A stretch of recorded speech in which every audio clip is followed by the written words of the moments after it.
Hi everybody, let me show you what I've been doing in my kitchen today. Okay, so I have been making salal jam. Now I couldn't find a recipe for what I was looking for. I was looking for raw honey sweetened salal berry freezer jam. And I couldn't find that, so I went with a vague copy of honey sweetened strawberry freezer jam that I found online by montanahomesteader.com. And so part of the jam, some of it I cooked a little bit, and some of it I left completely raw so I could see if there was a difference. And there's not a huge difference. The seeds in the raw are white, while the seeds in the cooked are not. And a little bit of the water content was cooked out.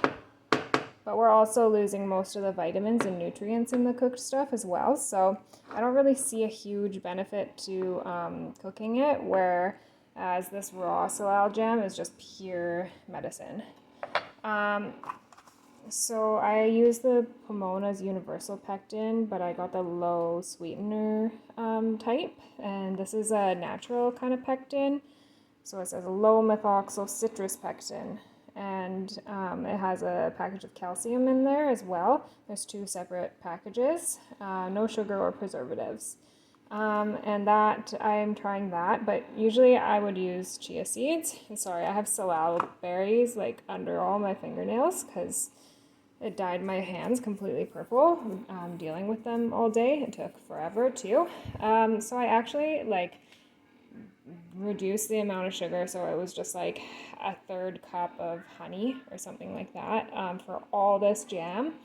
And the recipe tells you to boil the water and then blend it in the blender with the pectin, and that didn't really sit well with me to have the hot liquid in the blender like that, the plastic. So I actually just used an electronic mixer and a stainless steel bowl, and then I poured it into the salal berries, and then I poured that into my Vitamix, and I blended that cold mixture all together, and that way the salal berries were all mashed up and basically very minimal enzymes were being destroyed. And then I just poured it into here, and it's all ready to go. You want to leave an inch to a half inch of space at the top because in the freezer your jars will can crack if the liquid expands too much.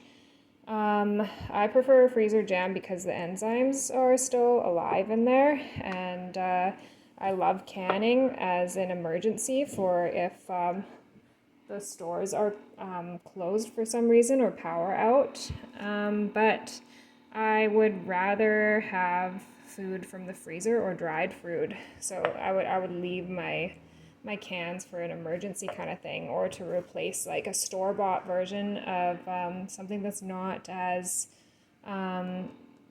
not healthy, has chemicals in it. So like say like